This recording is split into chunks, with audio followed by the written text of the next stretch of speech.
Bienvenidos y bienvenidas a Enclave Política. Sorprende que en Chile ahora la disputa alrededor de la nueva constitución revele a los fascistas y sus comportamientos antidemocráticos o poco democráticos, para decirlo de alguna manera. Como aquel ciudadano que dijo en un medio de comunicación que de ganar el apruebo podría armarse y asesinar a más chilenos que los que mató Pinochet. Y al mismo tiempo que en los medios hay un nivel de desinformación, distorsión y en algunos casos mentiras sobre el contenido del texto constitucional que ya no debería sorprender, pero sí enfatiza ese rol político de la prensa en momentos clave de la democracia de América Latina. De esto queremos conversar con Carlos del Valle, investigador de la Universidad de la Frontera en Chile. Bienvenido, Carlos. Qué gusto tenerte por acá. ¿Cómo estás? Bien, muchas gracias. De entrada te preguntaría, ¿en qué contexto ocurre toda esta campaña mediática, política, en algunos casos de desinformación, en otros de un debate en espacios académicos, por supuesto, que dan lugar a distorsiones sobre el verdadero contexto y sobre todo el contenido del nuevo texto constitucional? Bueno, yo creo que el contexto en el que nos encontramos hoy día en Chile es un contexto de nueva polarización muy radical, que esta vez se expresa a través de este plebiscito, digamos, en relación a la apruebo o rechazo del nuevo texto constitucional, que es un escenario de polarización quizás que se parece mucho a escenarios, digamos, históricos que se han vivido, ¿no? Plebiscito anterior de la Constitución del 80, ¿no? De la dictadura, también otras elecciones que hubo, digamos, en ese mismo contexto. Creo que es un escenario bastante parecido en el sentido, digamos, de la polarización que hoy día existe en Chile. Una nueva forma, digamos, de expresar esa polarización por los sectores más radicales, sobre todo de derecha, que están hoy día también concentrando los medios de comunicación, del mismo modo como los concentraron cuando preparaban, digamos, todo lo que fue el golpe militar, digamos. Hay una concentración muy alta de los medios de comunicación hoy día en Chile. Ya, y si es así, entonces, ¿cuáles son las principales expresiones de ese sector que obviamente va a defender la constitución pinochetista? ¿Hasta dónde eso tiene pegue, tiene impacto, tiene eco en los sectores sociales populares? Me temo que bastante, digamos. Yo creo que se suman muchos elementos ahí. Primero, ¿cierto? Esta presencia muy fuerte que se tiene de parte de la derecha, digamos, de los medios de comunicación en Chile. Eso hace, digamos, que la penetración sea muy, muy alta a través de los distintos medios, ¿no? Radiales, prensa, etcétera.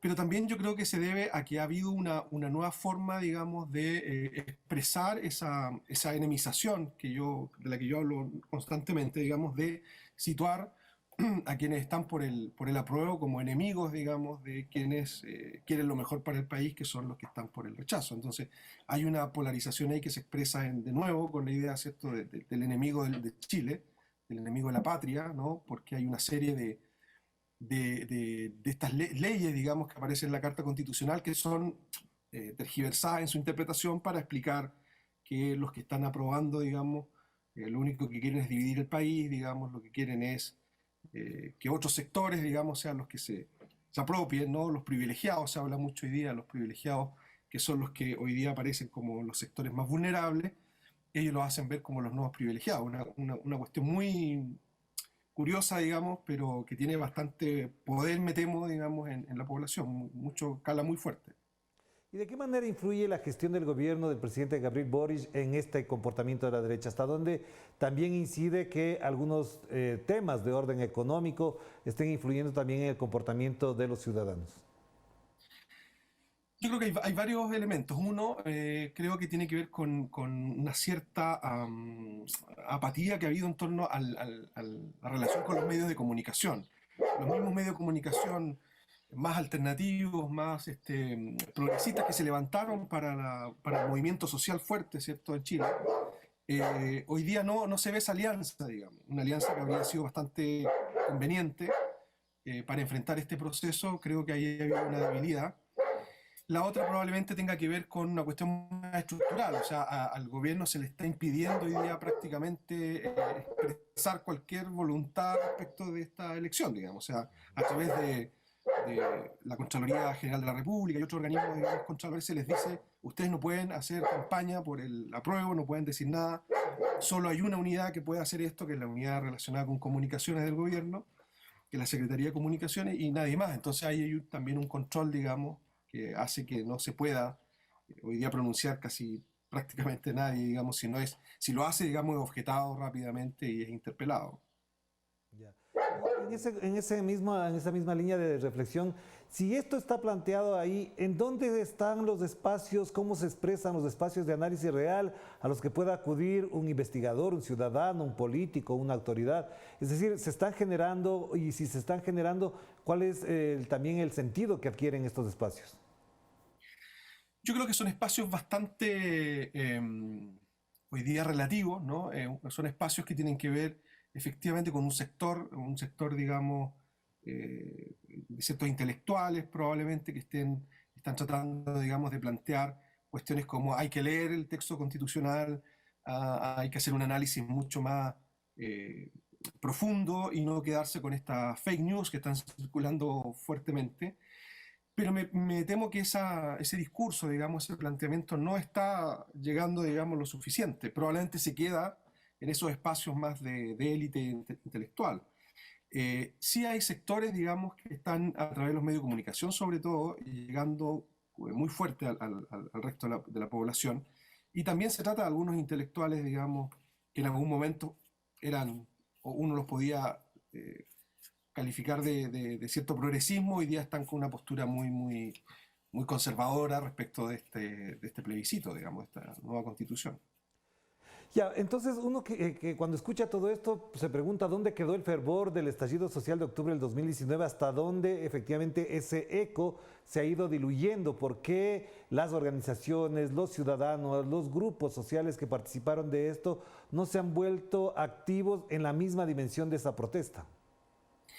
Porque yo creo que siempre ha habido un profundo carácter, digamos, elitista en Chile. Ese elitismo no se superó, digamos, con este movimiento, ni mucho menos. Digamos, fue un movimiento hasta cierto punto, si uno lo quiere ver, digamos, blindado incluso por algunos de esos sectores, hasta que aparece, digamos, esta cuestión relacionada con la nueva constitución que no les gustó para nada.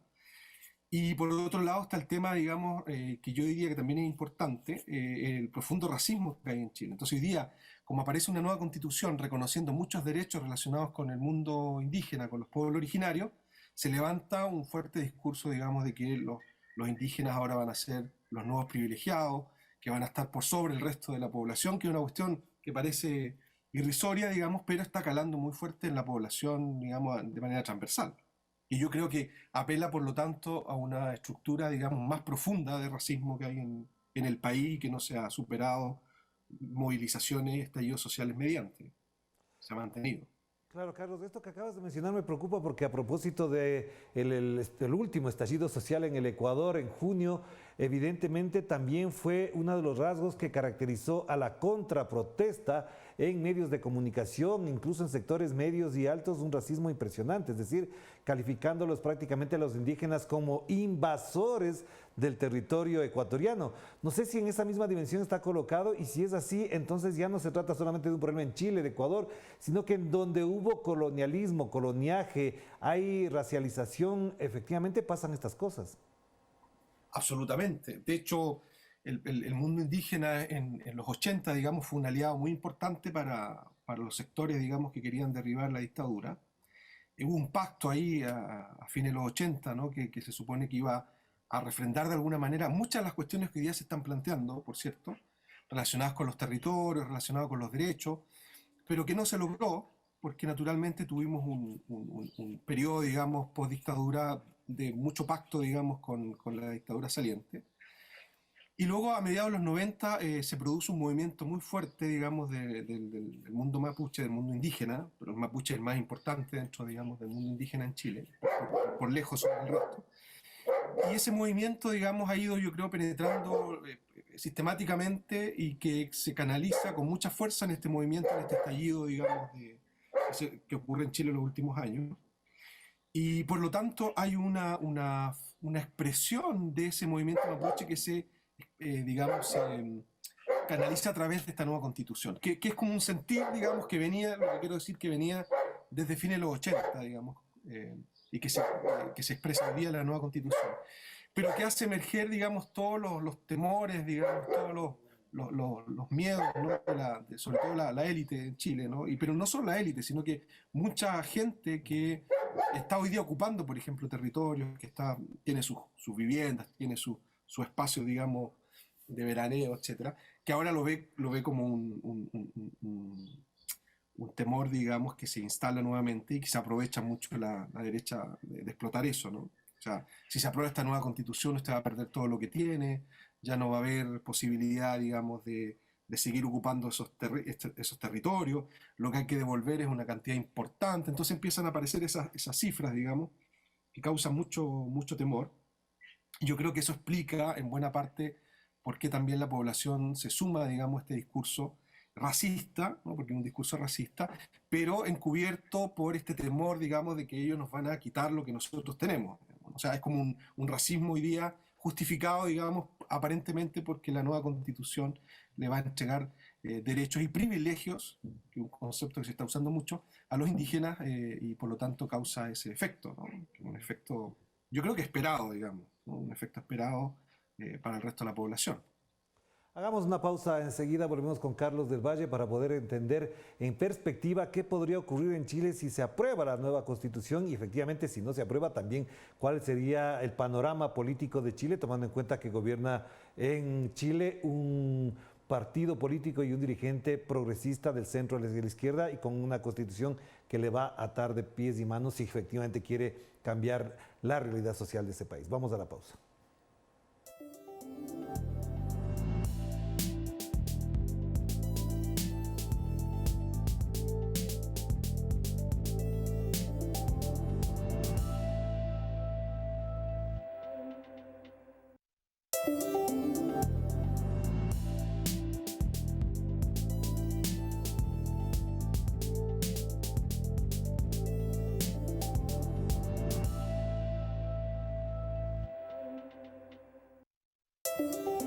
Estamos de vuelta aquí en Clave Política y seguimos conversando con el investigador de la Universidad de la Frontera en Chile, Carlos del Valle. Carlos, lo que acabamos de escuchar de tu parte y en función de lo que está pasando en Chile, ¿cuál sería el escenario? No digo que podamos hacer de brujos ni de pronósticos, pero de no aprobarse la Constitución como está, ¿hasta dónde esto implica un impacto duro en la gestión del gobierno actual?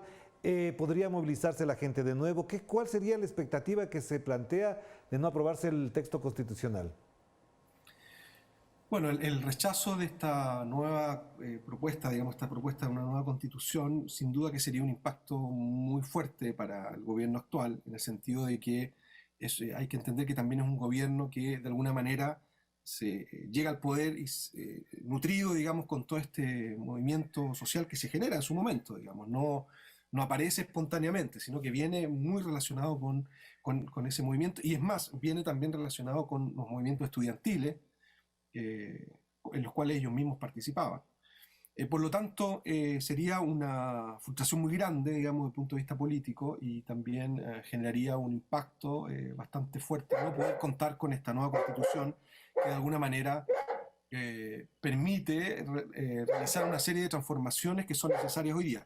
Eso por un lado, pero también es cierto, y hay que considerar que hay muchas transformaciones que también es posible hacer independientemente de si se tiene una nueva constitución o se mantiene la actual, digamos. O sea, hay ejemplos varios, digamos, de esas transformaciones, digamos, que es posible.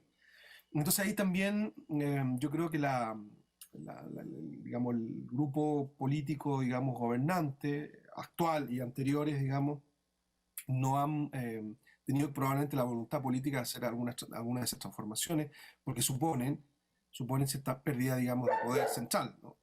Y eso es muy claro. Pero sería desde luego, desde mi punto de vista, una derrota bastante fuerte para el gobierno actual que se perdiera, digamos, esta posibilidad de una nueva constitución. Sería más difícil, creo que no del todo imposible, pero sería más difícil, digamos, lograr esas transformaciones que se esperan. También es importante, yo creo, puntualizar que estaba pensando que, claro, el gobierno ha planteado hoy día una tercera vía. Ha dicho, mira, si perdemos, cuestión que ya en el último tiempo se ha transformado ya en un argumento, ¿no? Antes se trataba de evitar hablar de eso, pero hoy día ya se incorpora, digamos, en las conversaciones. Si se pierde, pues lo que la población en Chile había decidido antes era lograr una nueva constitución. Por lo tanto, lo que nosotros, dice el presidente Boric, vamos a hacer es propiciar, digamos, la instalación de una nueva convención para que elabore una nueva constitución. Eso generó mucha irritación en la derecha, porque claro, la derecha a lo que está apostando es que se rechace esta constitución, se mantenga la actual y se hagan algunas transformaciones, digamos, en la constitución actual. Pero en ningún caso les interesa generar una nueva discusión constitucional, porque ellos, en la experiencia que tuvieron, se dieron cuenta que no tienen la fuerza suficiente para tener espacios importantes de toma de decisiones. Una cosa que no quiero dejar de tocar, y a propósito de lo que mencionas, es que en tu libro La construcción mediática del enemigo, que lleva por subtítulo Cultura indígena y guerra informativa en Chile, está planteado, es que me deja la duda y me deja además la perspectiva de que si no se aprueba, volveremos incluso a acentuar la violencia racial, racializada en Chile, en función de esto que mencionas en tu libro, de se construyen en los medios unos imaginarios para determinadas personas pensando que, como lo que mencionaba en el Ecuador, los indígenas son prácticamente invasores.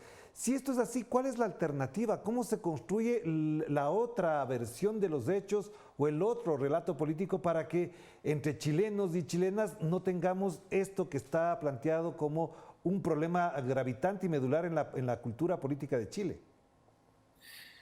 Efectivamente, yo creo que se vuelve a un nuevo aire, digamos, en términos del racismo, ¿no? Con nuevos argumentos, con nuevos fundamentos para ese racismo, que ahora tienen relación con... se dan cuenta que si le damos poder, digamos, lo único que ellos quieren es dividir el país, que lo único que quieren, digamos, es apropiarse de los territorios, etcétera. Les dimos la posibilidad y miren lo que quieren hacer. Entonces, eso va a dar un nuevo aire a ese racismo un poco más estructural que hay en Chile, que nos hemos dado cuenta hoy día, que no ha variado. No ha variado. Había gente que veía con cierto optimismo cómo el movimiento mapuche se vinculaba con el movimiento nacional, ¿cierto? Respecto del estallido social, pero en realidad no era una relación tan fuerte, ¿no? No era una relación muy sólida. Era una relación quizás muy espontánea, pero a la hora de que los intereses empiecen a verse un poco vulnerados, digamos, de parte de los sectores de Chile, digamos, del resto del país, aparece nuevamente este discurso racista. Entonces yo creo que es un nuevo aire, sin duda, que estamos viendo hoy día, pero que no modifica, en mi opinión, digamos, la cuestión más estructural. Yo creo que Chile es un país racista desde la colonia, digamos, y no ha variado eso de manera muy fuerte, ¿no? O sea, hemos tenido movimientos sociales, ¿verdad? Pero esos movimientos siempre han tenido, digamos, dos caminos. Un camino que tiene que ver con las transformaciones sociales, políticas y económicas del país, y otro que tiene que ver con las reivindicaciones y las demandas del pueblo, de los pueblos indígenas, del pueblo mapuche en particular.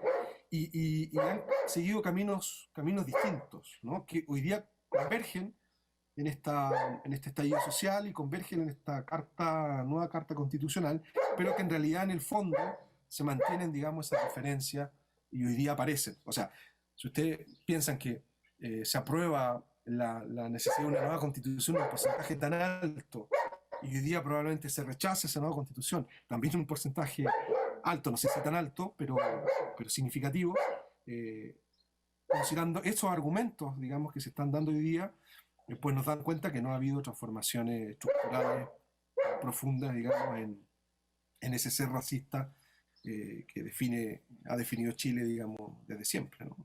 Ya, y si todo esto está así, ¿hay alternativas y medios alternativos que puedan generar este contrarrelato, este otro relato, para poder incluso generar nuevos procesos de información, de construcción de ciudadanía, de espacios culturales que al menos generen lo que plantea la propia Constitución, es decir, un país multicultural, plurinacional?